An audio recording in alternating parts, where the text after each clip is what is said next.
Hi, everybody. Welcome to the VirtualLight broadcast today. Glad you're here. Thank you for being with us today. We're going to work a little bit with the group coming up. They want to specifically work on a few things. Specifically, they want to send out a wave of peace. And that's the whole idea for today. We've been working on this quite a bit in the Lightmaster group, and I think we're going to be working with it in the future as well. But I want to share with you a little bit of what we're doing here with Lightmasters as well, because it's getting exciting. Things are starting to shift and things are starting to change in some very magical ways. So welcome today. I know that if you look at the news, you're going to see all kinds of challenges out there. Let's step above that, shall we? Let's just simply move to a higher vibrational status and see what we can't create as far as the magic in our world alone.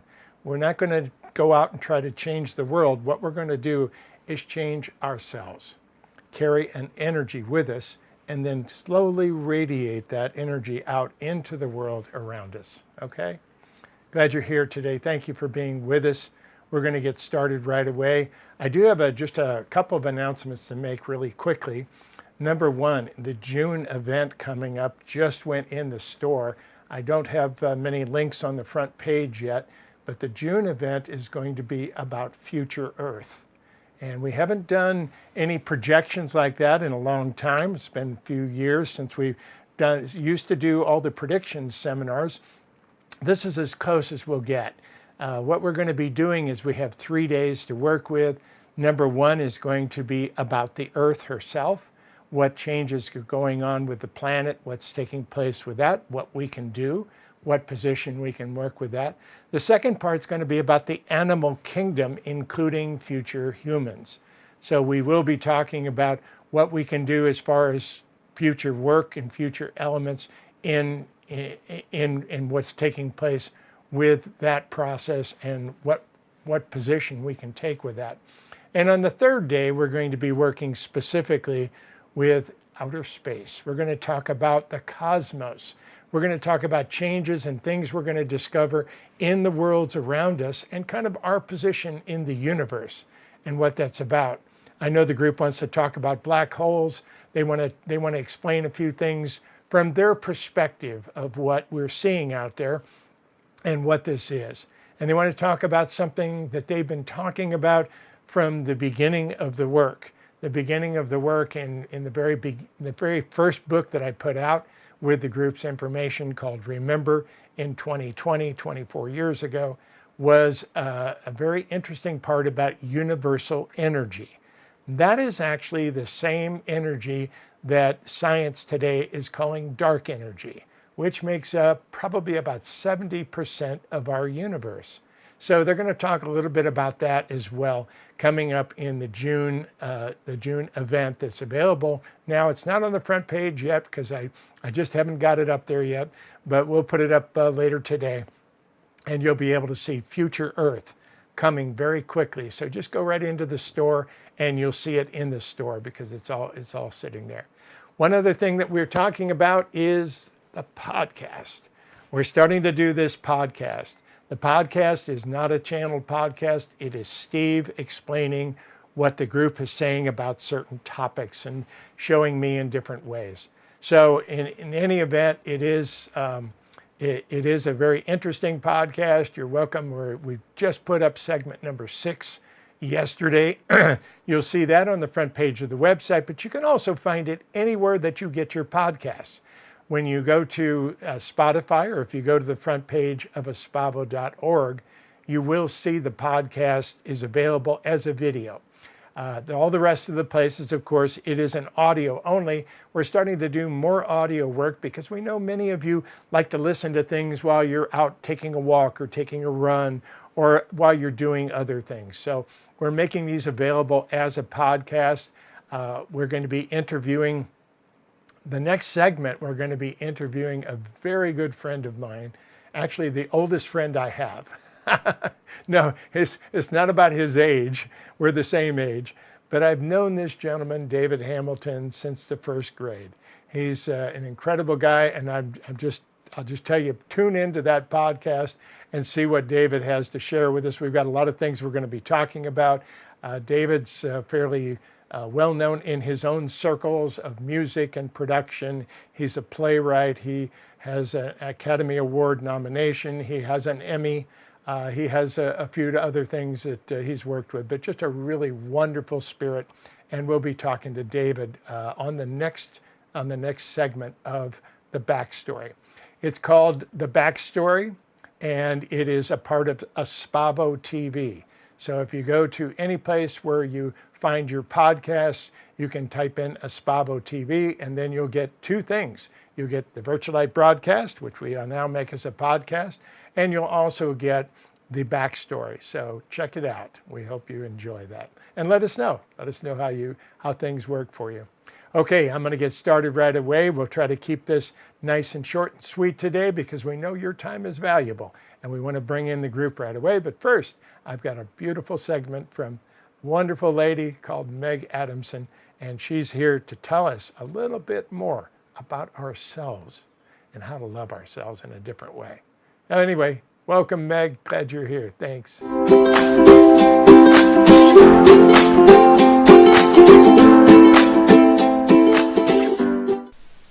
Hi, everybody. So nice to be here with you again this month.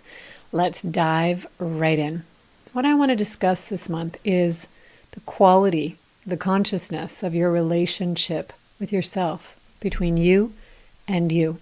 Because so often we develop these patterns of just reactionary response. We just react to the world around us until our brains are so conditioned to wake up every day hyper-vigilant, on the ready for the tigers that might be hiding, lurking. We are anticipating stress. We're anticipating pain. We're anticipating negativity. And so that deeply affects our ability to create any level of joy in our life. In fact, it creates regular synaptic pathways in our brain to anticipate the opposite. And the indicator of that is how we're feeling. Do we wake up every day excited to get after it, confident, looking forward to whatever we're going to be involved in that day, whether it's work, whether it's play, whether it's friends, whether it's outings? What level of joy do you have in your life? That's a really good indicator of the self-dialogue that you've got going on. And the pattern is indicative if you're constantly on social media. Thank you, social media, for the addictive dopamine hits, only to also flood us with perfectionism and performance. Our younger generation is now used to counting likes on posts, basing their value on other people's opinions of them. I was having a conversation the other day, remembering that when I was young, my dad used to drive me to the library. Anytime I wanted to go, he would drive me to the library because I loved to read books. And I would come home with a stack of books that I couldn't wait to dive into and read. But we don't do that so much anymore. There's pros and cons to having Dr. Google at our fingertips. It's an extraordinary time that we live in. But if we are unconscious most of the time, and science says we're unconscious 95% of our day, then it is our patterns, it is our habits, it is our deep programming that just keeps projecting out into the world and attracting back the people, the places, and the things that match that thinking, that match those habits we've formed over decades that just feel like what? They feel like us. They feel like our identity. We don't have the ability to separate ourselves from them anymore. We just assume that's who we are and that's the way the world is. But is it? That's a big question to ask, because this actually dives into a much bigger and deeper conversation. We often spend so much time looking outside of ourselves, right? Responding to the world. The world which, in its current evolution that we're seeing today, of media, of news, tends to be skewed to sensationalism, to violence, to corruption, to disinformation, to fear-based information. If you ever watch the news, it's the last 30 seconds that they'll show you a good news, good feeling story. Yes, we need the highlights, but not every day, and not where you're only in unequal proportion showing what's negative. That is training our brains. That is creating a stress response. Where in equal time are you getting information that's joy-based, that's empowerment-based, that is making you feel capable, making you feel excited, hopeful, happy about life, right? We don't have the same proportion. And so we are creating patterns of expectation skewed towards negativity, fear, guilt, shame. And all of this, if you look, what's the pattern behind that? What's the point? What's the purpose? In my opinion, that is to lead you away from yourself and your own ability to think, to decide, to make decisions, to claim your uniqueness and your value, and know intrinsically that you are safe, that you're worthy, that you matter. If I were to take a poll right now, just of 100 people around the globe, and ask them, do you feel like you matter in this world? What do you think the answer would be? What would be the percentage? Right? I like to study these patterns. I look for them because I'm very grounded in my beliefs in science and in mysticism, because it was that very sweet spot that helped me heal when I almost died back in 2002.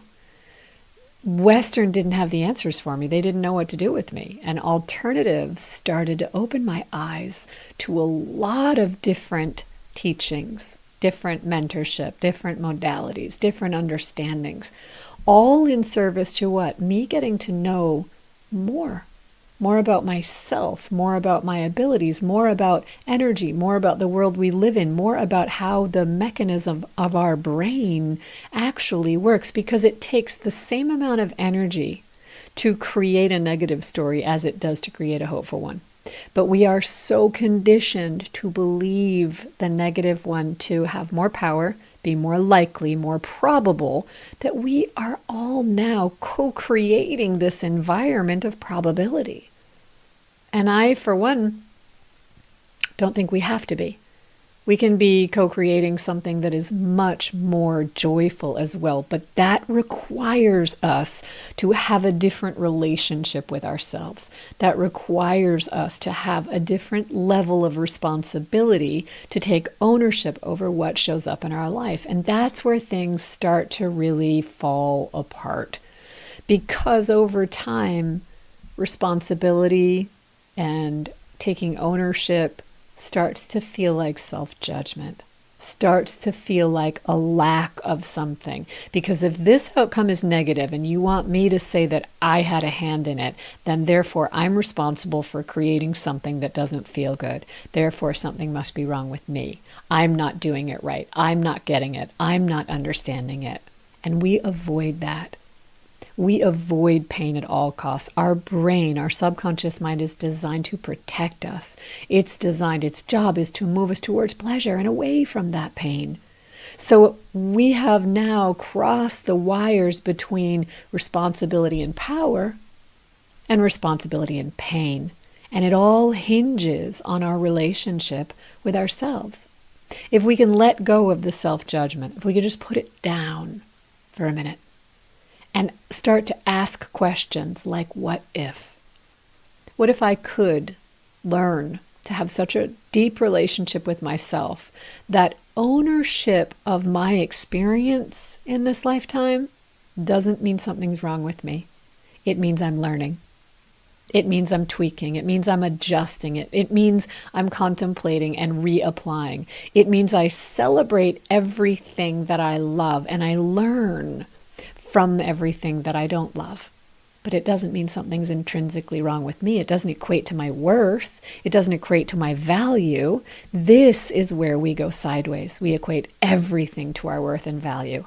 And with the dawn of social media and performances, everyone out there looks like life is perfect for them.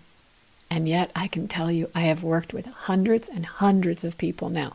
And my ratio is probably 8 to 2 women to men. And I have worked with people in all different careers. I have worked with doctors, lawyers, neurosurgeon, artists. I've worked with housewives. I've worked with single moms. I've worked with high-tech leaders, industry leaders, influencers. I've worked with all kinds of powerful women, CEOs, managing hundreds, thousands of people. I've worked with people making millions of dollars a year, and I've worked with stay-at-home moms raising kiddos. And we are all the same. When I look for the pattern, you know what the pattern is that I see that keeps being revealed to me? We all want to make peace with our past and our pain. And we all want to create a future that feels fulfilling, that feels joyful, that does not have these three things: guilt, shame, or fear. That's what we all want. That's the pattern I keep seeing across the board. Now, our programming is different for each of us. We all have had different upbringings. We've had different life experiences, but we want the same things. And as we dive into our relationships with ourselves and really start to question, why do I believe that? Why do I believe that I'm not capable? Why do I believe that only when I have this can I have this? Why do I believe that it's just not meant for me, or it's just not my time, or someone else is doing a better job of that than I am? We do not claim our uniqueness.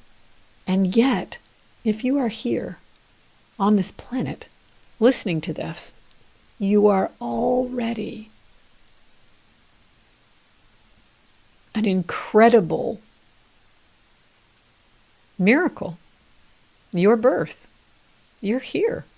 1 in 8 billion. And you have a unique blueprint to you. You have an innate knowing within you of what you love, what you desire, what you want to contribute. And the rest is all patterns of habits and beliefs that get in the way, that tell you why you can't have it. And your brain starts to sabotage your ability to have it, trying to protect you from ever feeling that pain again. But what if we chose to have a different relationship with ourselves? Could we still be strong? Could we still feel good when we're looking at things in the world that are designed to make you feel bad? Could you still feel good? Could you self-regulate? Could you learn to self-regulate? Because feeling bad energetically only contributes to more energy of feeling bad. We can't make those changes.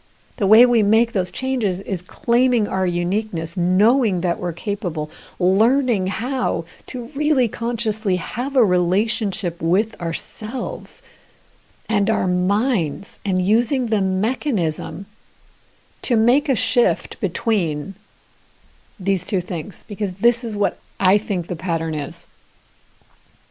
We are so conditioned to live a life of avoiding pain that we have very little joy. And we are co-creating it on a massive scale. What if we could change that relationship where we created a life of joy with the understanding and acceptance that we will at times have to walk with pain? We will at times have to go through challenging situations, but we'll be okay. And you already have the evidence of that, because everybody has had some form of experience that caused them pain. It was temporary, we moved through it. That doesn't mean that certain things don't last forever. They do. Grief lasts a very long time, but you can hold joy and grief. You don't just be consumed by grief. You can move through stages and then find joy again. So can we have a relationship with ourselves where our worth is not determined by other people's opinions or by our beliefs of what success is supposed to look like? And can we instead begin to create the most empowering, self-loving relationship that gives us hope for the future by claiming our uniqueness, by claiming that we are capable, by looking at what shows up with the most beautiful curiosity instead of self-blame and self-loathing, without blaming the world for everything, can we become so powerful that we are a co-creative factor in it. And when we do that, then you start to contribute in a way that changes and ripples out, because when you can do that, then you lead by example, and then others can learn in your footsteps. And that ripples and that ripples and that ripples until we have so many people self-regulating, so many people choosing joy, so many people not judging themselves, not performing, not looking for perfection, not trying to be someone else, recognizing how extraordinary they are just to be here, and choosing their own inner self-development, their own inner connection to that innate wisdom within them. That now we're living joy and we're capable of walking with pain. And the way we contribute starts to change communities, starts to change our whole ability to create energetically. Imagine what that would look like. Right? Our brains are our allies. But if we are passive and we just let them create patterns based on our habits day after day after day that make us feel anxious, that make us feel unhappy, that make us feel like we're not good enough, that make us feel like we have to be everybody else's person and it's only getting worse, think about the patterns you're feeding every day. They're going to learn at that point not only that that's the way that it is and that's the truth, but they're going to expect it even when it's not there. Even when there's no evidence of it, your brain is going to look for the evidence of it. So you're going to continue to be a self-fulfilling prophecy and find all the things you don't want to find. That's the perfect energy match. That's the same trajectory. So it's only logical to say we have to develop a different relationship with ourselves. We have to clean up those beliefs and stop beating ourselves up for everything and stop blaming everyone else if we don't like what's in our world. What if you decided today to take ownership for what's in your world without blame of anyone else, including yourself, and just decided to see it from the eye and the lens of curiosity of, what am I learning from this? What am I telling myself that this is the environment that I've developed for me? This is the reality that I have in front of me. And what might I start to say differently, even if I don't have the proof of it yet? Could I start to feel into that? Is it possible? Is there evidence? Have I seen anyone else do it? I guarantee you, for anything that you want, there will be evidence of that. You will just talk yourself out of it because you will think you are not enough. We have to repair our relationship to our self-worth. First and foremost, we must believe that we are already significant. We matter. We're on this planet. We have a unique contribution to make. Our brains are supposed to be creating everything that we want. They're working perfectly. They're just creating everything we don't want. It's the same mechanism, and it takes just as much energy.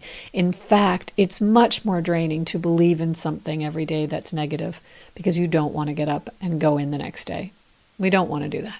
But when we use the mechanism for the positive and we let the evidence catch up to us, which means we have to have some faith.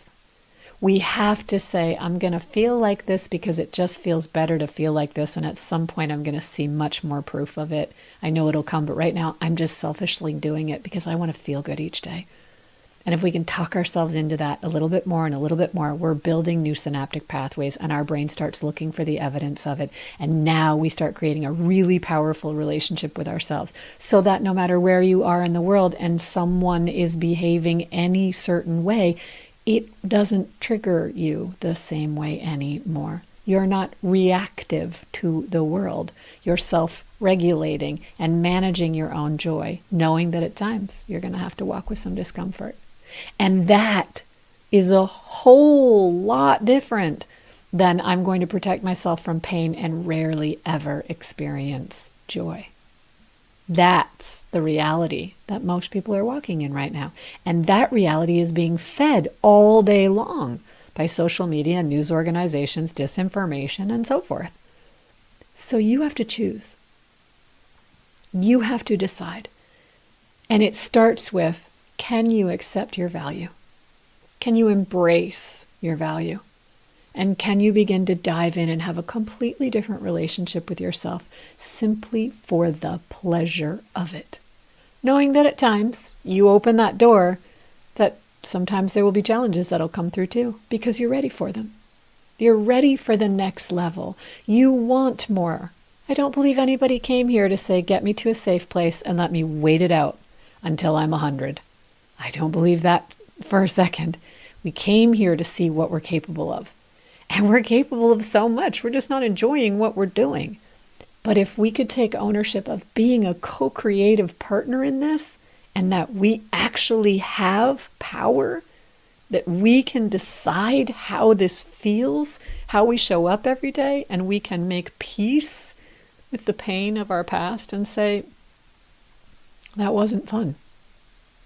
I became stronger, or I'm less naive now, or I became more resilient, or I became someone that now saw that I'm capable of a whole lot more than I thought I was. I didn't think I could walk through that, but I did. And it was temporary, and I got to the other side of it, and there's more.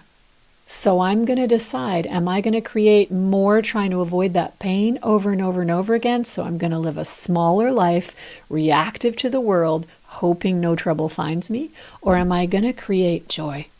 Am I going to create so much joy? And in that, I know there will be pain. There will be challenges. That's life. That's duality. And I accept that. But I'm never going to give up the joy. So I am always going to be looking for and expecting more of the joy. Then we start evolving differently. We start showing up in life differently. We start showing up with a different level of confidence, a different level of communication. We show up in ways that really inspire other people to believe that that's possible for them too. And it all begins with how we speak to ourselves, how we cultivate our relationship. Questioning what's true just because of an experience of the past does not mean it's a guarantee for your future over and over again, but you got to make peace with that pain. And we use that powerful ally, our subconscious mind, in the way that it's always been intended, but we use it much more consciously in a much more focused way, creating incredible things that we'd call miracles. Things that we call healing, things that we call abundance, things that we call partnership, things that we call love, things that we call power. It's all available. But if you don't believe it's available, you're right. And if you believe it is available and it's going to take a little time for the evidence to catch up, but you can feel good now, you're also right. Those experiences are worlds apart. We have to decide to take our place as the co-creative partner that we are. I thought that was a very valuable and worthy conversation to have. So wherever you are, wherever you live, if you're moving into the warmer weather like we are now, I hope you enjoy all of nature and all of the beauty, the birds and the flowers and the spring blooms and all the chipmunks and squirrels and bunnies. Everybody's so active. I've seen foxes in the yard. It is just absolutely stunning and gorgeous. And if you're going into the winter, then you're going into this beautiful contemplative time to wrap up and snuggle in and think about all of the ways that you can begin to live the life that you've always wanted to be living. If I can ever help you with that in any way through clinical hypnotherapy, I would be happy to do so. Just reach out through the website, megadamsonhypnotherapy.com. Thank you, and I'll see you next month. Bye for now.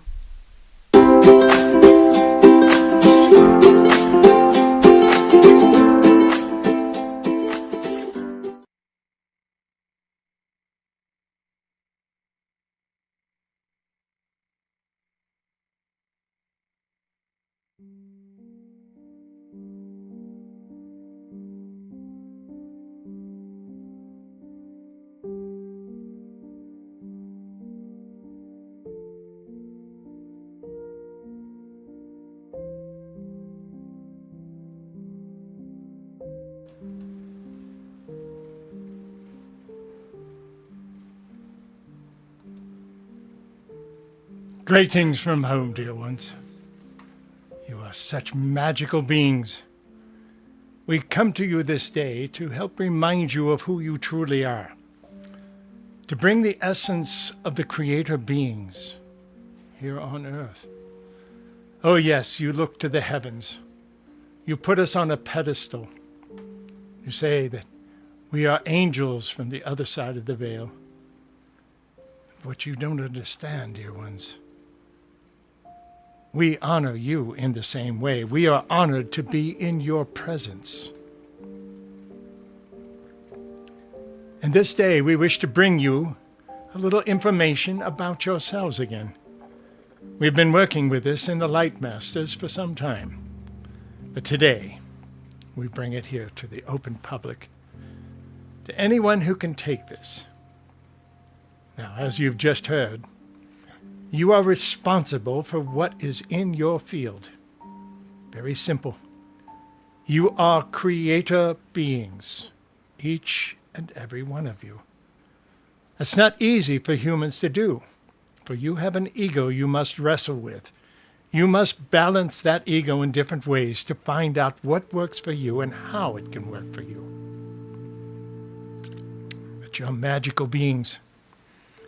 Now, if you just imagine that on your shoulders is a creation machine. It is actually connected between the head and the heart, and anything that you can balance between the head and the heart, you can manifest in your world. Now, there are many, for various reasons, who are trying to use your creation machine. And they do it very simply. But first, let's talk about the creation machine itself, how it works, what that's about, and how you can choose very carefully what you put in it. As if there was a basket on top that had all these creations that you put in. You stack large numbers of creation in. You don't just use one or two. And you try to manifest all these things very quickly in your world. But we tell you, no matter which one of those is on top, the ones that manifest first are the ones that are mixed with emotions. What is one of the greatest creation emotions that you have? It is fear, dear ones. It is anger. The negative emotions many times can be used against you, and quite often are.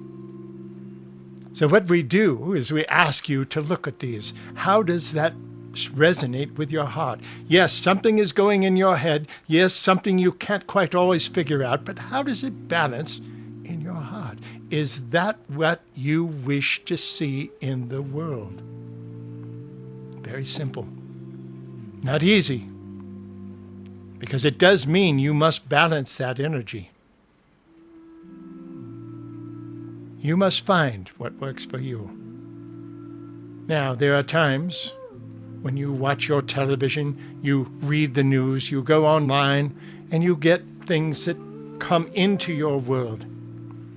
Does it stir your heart? Does it feed you in some way? Or does it make you angry? Does it frustrate you? Because you see the world going in a way that does not support your belief systems. Dear ones, you can choose this very simple. Turn it off. Choose very carefully what you put into your brain, what you expose yourself to over and again. It's amazing what you can do with this.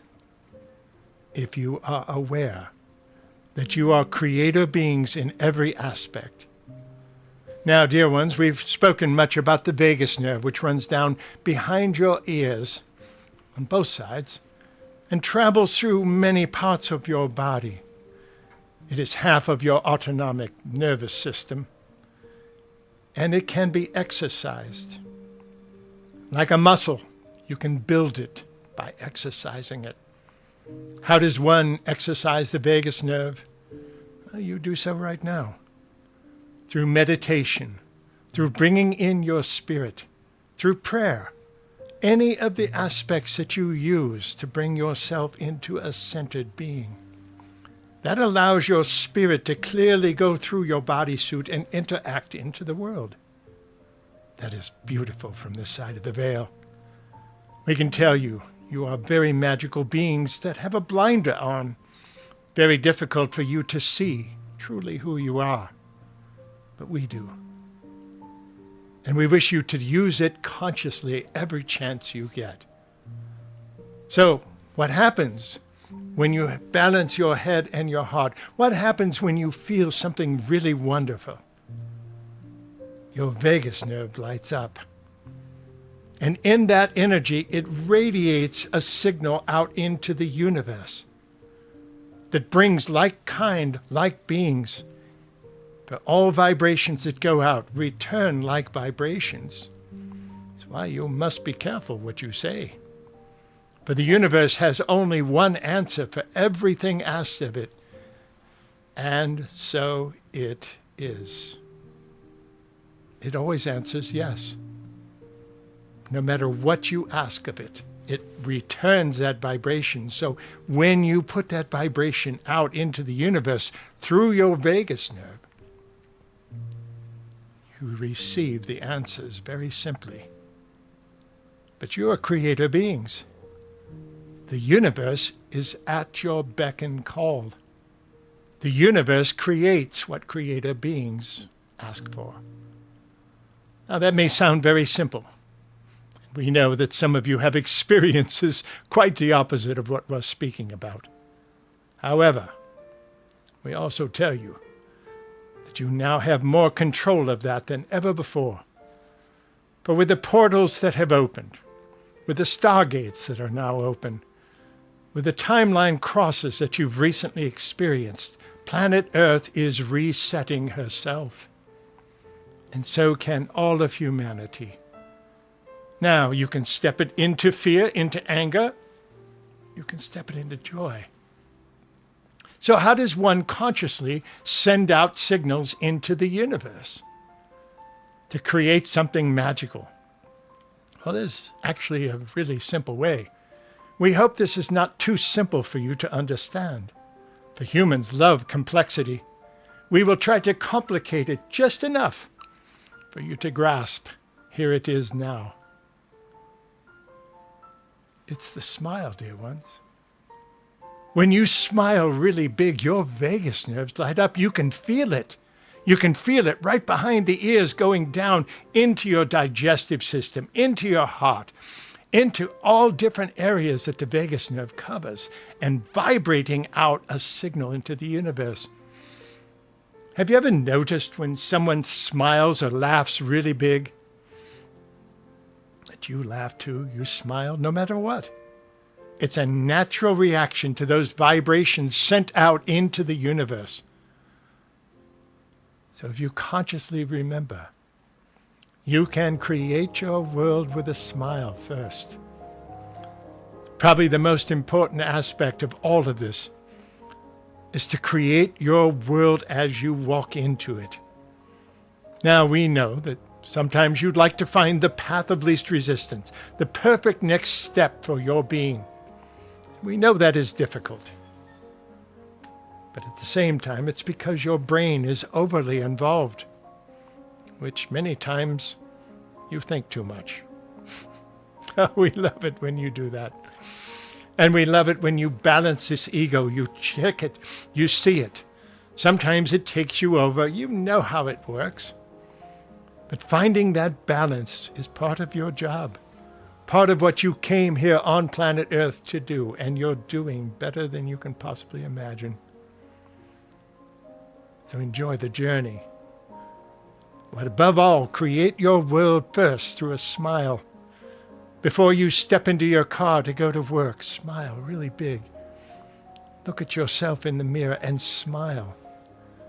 You'll feel it behind your ears in the vagus nerve as it starts to work its way into your being, into your body, and you carry it forward. Now, let's say you get to work and there's all kinds of problems you have to deal with, and people that are angry at you and people that are frustrated and so forth. You can change that energy with a smile. And that beginning of it, that sets up the possibility for you to step further into the world around you. That's all it takes, dear ones. That's the beginning of the new creation, of the new world. For you have more opportunities to create now in front of you than ever before. And yes, there are many who are aware of that, along with the advances, the huge advances in technology that you're now seeing, that emulate humanity. It's what you call AI, quantum computing, all the rest of it. It's going to take your awareness away from you whenever possible until you just relax and smile. Are you worried about it? Turn it off. It's really simple. It cannot control you unless you choose to do that. You are creative beings. The reality is, dear ones, you are the greatest angels that have ever lived. And we've said that many times, but what we mean by that is very simple. You've experienced home time and again. And you've created things in your world all around you. And the reality is, you create your steps just before, you create your path just before your foot hits the ground. So while you are looking for your path of least resistance, keep in mind that sometimes you put that resistance there for a reason. If you can remember that reason and you can understand it, you go, oh, here's an interesting possibility I have. Now, you have a whole different perspective to watch the world go by on. Take a breath, dear ones. Anchor that light. Smile and feel the vagus nerve moving throughout your being. Feel the light coming in through the very top of your head, working its way through your vagus nerve into very many parts of your body, and even further into your legs, into your feet. Feel the roots growing from your feet into the ground itself and the Mother Earth nurturing every part of you. That is beautiful from our side of the veil. It's a harmony that you have earned in every right. So with every breath you take, know that you are creating the world around you. And so it is. It's the answer that the universe will give you every single time. Now, as you step forward, there are many decisions you are going to make, having to do with what your world looks like in the future. Just know, you have many of these answers if you shut the brain off from overthinking. But as we've mentioned, you have a bodysuit. The bodysuit has one brain in it. You have another. You are beings with two separate brains, basically, and we're not talking about your hemispheres of your brain. We're talking about the fast automatic brain that's in the bodysuit and your conscious brain, which weighs things out. And we tell you, dear ones, many times you can be controlled by having exposure time and again to the automatic bodysuit brain. It's not bad. There is no good and bad if you haven't figured that out yet. But many times it can be exposing you to things that you do not wish to carry. So what we tell you is before you react in the world, first act. Take a breath. Run things through your conscious brain. Try to bring in as much information as you can.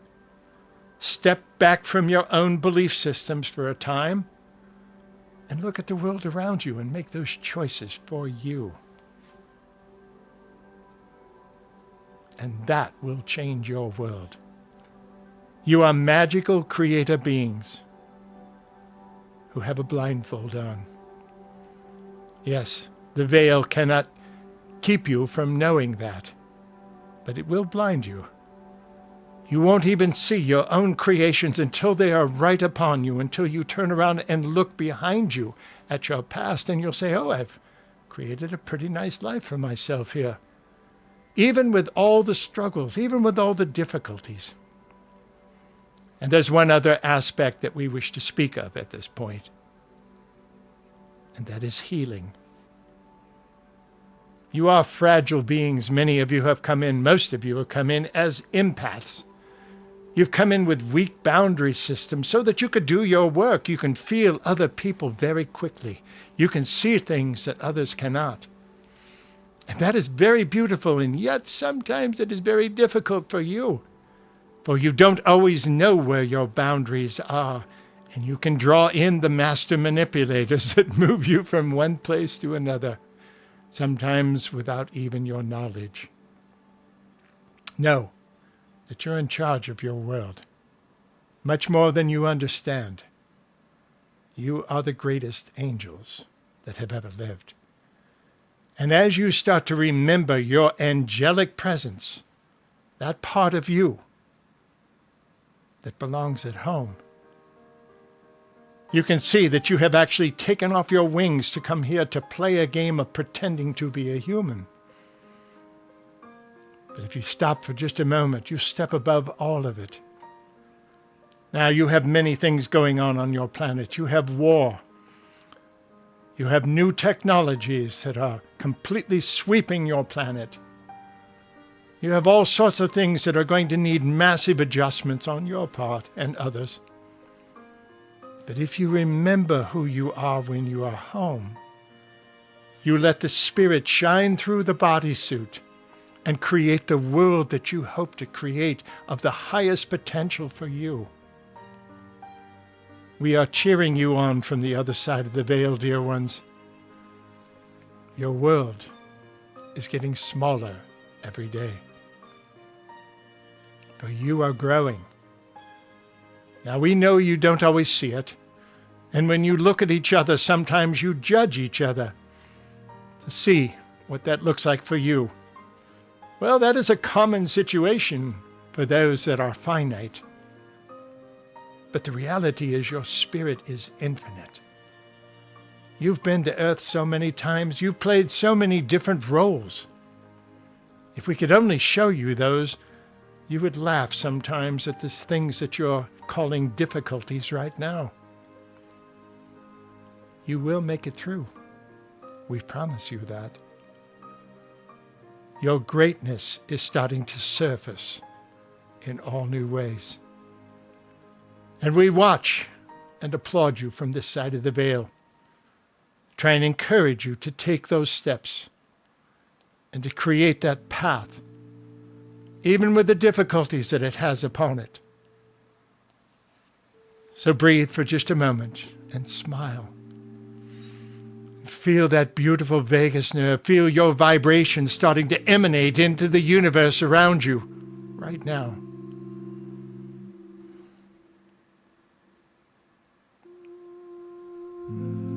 Breathe.